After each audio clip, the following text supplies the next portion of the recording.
लोग अक्सर कहते हैं इतना अत्याचार हो रहा है, इतना पाप हो रहा है, अपराध हो रहा है, अगर भगवान है तो आते क्यों नहीं, रोकते क्यों नहीं, कुछ करते क्यों नहीं। ऐसे प्रश्न कलयुग में लोग उठाते रहते हैं अक्सर। भगवान है तो कुछ करते क्यों नहीं। ये प्रश्न सिर्फ कलयुग का नहीं है, ये सभी युगों का यही प्रश्न था और आगे भी रहेगा। भगवान क्या कहते हैं, आएंगे, दिव्य शक्तियां उतरेंगी, लेकिन धारण करने वाला भी तो कोई चाहिए ना। आपने देखा होगा आकाश में हवाई जहाज उड़ता है, आपके गांव के ऊपर से भी उड़ के जाता है, लेकिन कभी गांव में उतरता तो नहीं है ना। उड़ता तो है, आपके गांव के आकाश का इस्तेमाल करके हवाई जहाज, हेलीकॉप्टर, फाइटर प्लेन जाते हैं, लेकिन उतरते नहीं हैं। क्यों? क्योंकि आपके गांव में उसके उतरने वाली धरती तैयार नहीं है। वो रनवे जहां एक हवाई जहाज उतर सकता है, वो हेलीपैड जहां हेलीकॉप्टर उतर सकता है, वो तैयार नहीं है। यानी वो मंडराता हुआ, उड़ता हुआ हेलीकॉप्टर, हवाई जहाज, फाइटर प्लेन मंडराता ही रह जाएगा जब तक नीचे की जमीन तैयार नहीं होगी। नीचे की जमीन तैयार करने वाला जमीन का ही व्यक्ति होता है, आकाश वाला नहीं होता। यानी भगवान क्या कहते हैं, मैं भी उसी वायुयान की तरह हूं, धारण करने की शक्ति जिस दिन विकसित कर लोगे मैं उतर जाऊंगा, लेकिन पात्रता विकसित करनी पड़ेगी। तुलसीदास जी महाराज बड़ी प्यारी सी 4 बातें वो कहते हैं। विप्र, पहली बात, पहली शर्त विप्र, दूसरी धेनु, तीसरी सुर और चौथी संत। ये 4 कैटेगरी की बात तुलसीदास जी महाराज रामचरितमानस में कहते हैं। विप्र, धेनु, सुर, संत, हित, लीन है मनुज अवतार। यानी भगवान अवतार लेंगे किनके लिए? इन 4 लोगों के लिए। विप्र यानी ज्ञानी, जो ब्रह्म को जानने वाला ब्राह्मण है, वो विप्र है। धेनु यानी गाय, गौ माता। सुर, सुर का मतलब होता है जिसके पास शक्ति है लेकिन शक्ति का सदुपयोग करता हो तभी वो सुर है, और सदुपयोग की जगह पे दुरुपयोग करेगा तो असुर बन जाएगा, यानी राक्षस हो जाएगा। रावण के पास भी शक्ति थी लेकिन दुरुपयोग करता था तो वो राक्षस था, असुर था। लेकिन देवताओं के पास शक्ति थी तो उनको सुर कहा गया। यानी भगवान क्या कह रहे हैं, क्या आप ब्रह्म को जानते हो?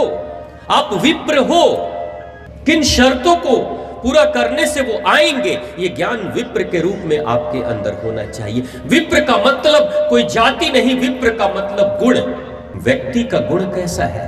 अगर आप विप्र हैं तो आपके अंदर पात्रता विकसित हो गई, आपकी मिट्टी तैयार हो रही है, ईश्वरीय सत्ता के उतरने की क्षमता आपके अंदर विकसित हो गई है। आप धेनु हो, धेनु यानी गाय, गाय यानी ममता, करुणा, कोमलता। वो सिर्फ अपने बच्चे को दूध नहीं पिलाती, वो दुनिया के दूसरे मानवों के बच्चे के अभी पेट भरने के लिए दूध पिला देती है। वो धेनु है, मां है। हमारी मां तो हमारी मां है, लेकिन मेरी मां की भी मां कोई है तो वो धेनु है, वो गौ माता है। मेरी मां को भी दूध पिलाया कोई गौ माता ने, तो यानी वो सबकी माता है, वो पूजनीय है, तो वो धेनु है। इसलिए गौ माता को हम पशु नहीं कहते, हम मां कहकर पुकारते हैं। यानी क्या आपके अंदर ममता है, करुणा है? दूसरे के दर्द से क्या आपका दिल द्रवित हो जाता है? तभी कुछ माताओं को, बहनों को कहते हैं वो तो गाय बाड़ी, कहते हैं ना, तो गाय है। क्या किसी माँ के पैर 4 हैं? आप लोगों भी बोलते हैं मेरी बेटी तो गाय है, 4 पैर के तो नहीं है कोई। गाय का मतलब गाय का गुण है, वो ममता है, करुणा है, यानी कि वो गाय है। आगे सुर, सुर का मतलब कि क्या आपके जीवन में शक्ति मिली है तो कहीं दुरुपयोग तो नहीं कर रहे हो ना। देख लेना, आप छोटे बच्चे के हाथ में छड़ी पकड़ा दो, आप छड़ी मतलब शक्ति, कुत्ते को मारेगा, बकरी को मारेगा, दरवाजे को मारेगा, दीवार को मारेगा, दूसरे बच्चों को मारेगा, किसी न किसी को वो छड़ी से मारते ही रहेगा। छड़ी का मतलब शक्ति। कहां शक्ति बर्दाश्त होती है लोगों से? शक्ति हाथ में आ जाए और कुलबुलाहट न हो, बेचैनी, दाद खाज, खुजली न हो जाए, ऐसा कोई व्यक्ति जो शक्ति को बर्दाश्त कर ले, वो सुर हो जाता है, वो सुर हो जाता है। थोड़े से नौजवानों को मैं देखता हूं, थोड़ी जवानी क्या फड़फड़ाने लगती है, मोटरसाइकिल पे एक्सेलेटर पे स्पीड बढ़ जाती है। गांव की सड़कों पे पगडंडियों पे बाइक ऐसे भगाते हैं, मोटरसाइकिल ऐसे भगाते हैं जैसे फॉर्मूला रेस कार में कंपटीशन में भाग लेने जा रहे हैं। इतना तेजी से भगाते हैं कि तेजी से चले भी जाते हैं हॉस्पिटल, या गाड़ी जाती है गैराज में। ये शक्ति बर्दाश्त कहां होती है? पैसे मिल जाएं। मैं कई गरीबों को देखा जो गरीब हैं, मर मर के पसीना बहा बहा कर पैसे कमाते हैं, दिन भर रिक्शा चला रहे हैं, टांगा चला रहे हैं और दिन भर कमाते हैं, 200 रुपया कमाते हैं और शाम को जब शक्ति रूपी 200 रुपये जब चले आते हैं तो जीभ फड़फड़ाने लगती है, कदम लड़खड़ाने लगते हैं, सीधा जाते हैं 150 रुपया खर्च करके एक सुंदर सी बोतल खरीद लाते हैं रंग बिरंग वाली, पी के टल्ली हो जाते हैं, रोड के कभी राइट कभी लेफ्ट घूमते हुए घर पे आते हैं और 50 रुपया लेकर आते हैं और उसके बाद घर की जो अर्धांगनी है पूरा इज्जत उतार देती है बढ़िया से। और ऐसा व्यक्ति कहता है, स्वामी जी सालों से मेहनत कर रहा हूं, रिक्शा खींच रहा हूं, कहां मेरी बढ़ेगी कैसे भाई? लीकेज है तुम्हारे अंदर शक्ति तुम में बर्दाश्त कहां हो रही है? 200 रुपया रोक तो लो एक दिन, वो छोड़ दो। वो जो 3 इंच की जुबान है ना, 3 इंच की जुबान, या 3 इंच की जुबान 6 फीट के शरीर को बर्बाद कर देती है। लेकिन आदमी को समझ में बात नहीं आती। अगर कोई गरीब है, मेहनती है और मेहनती होने के बावजूद भी गरीब है, इसका मतलब जरूर कहीं कोई लीकेज होगा।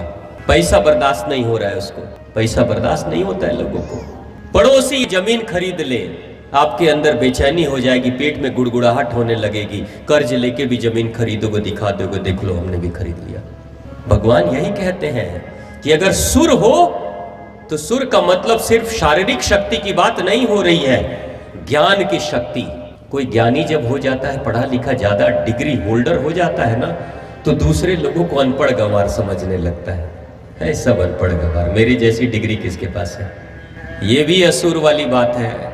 कोई पहलवान हो जाता है तो बाजार के भीड़ में लोगों को ठोकर मारते हुए चलता है ना? ये भी असुर वाली बात है। भगवान क्या कह रहे हैं कि ये 3 कैटेगरी अगर है, आप सुर हो, विप्र हो, आप गाय जैसे कोमल धेनु हो और आप संत हो।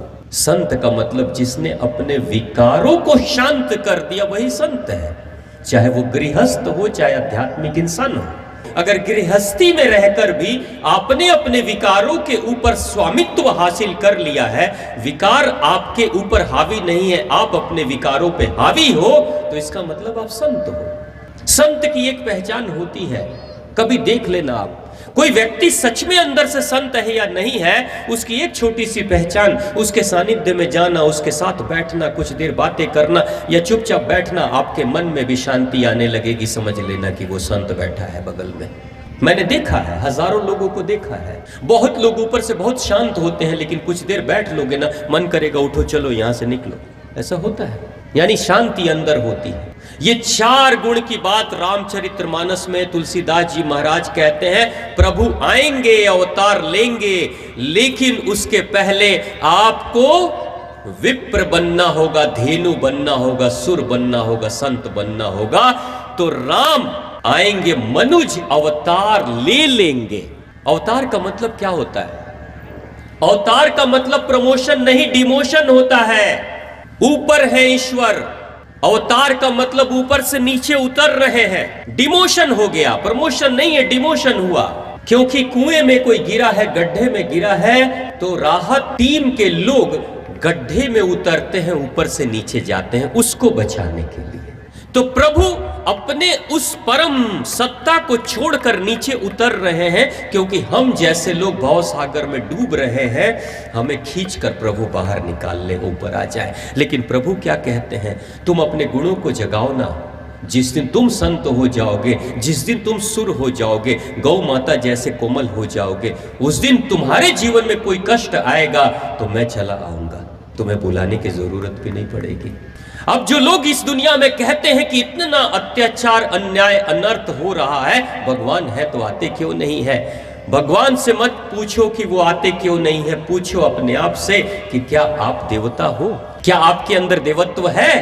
क्या आपके अंदर संतत्व है? क्या आप गाय जैसे कोमल हो? क्या आप विप्र हो? नहीं, ये गुण धारण हम नहीं करेंगे। लेकिन हम क्या चाहेंगे? भगवान आ जाए और सब ठीक करके चले जाए। कभी नहीं होगा। एक हाथ से दोगे तो दूसरे हाथ से लोगे।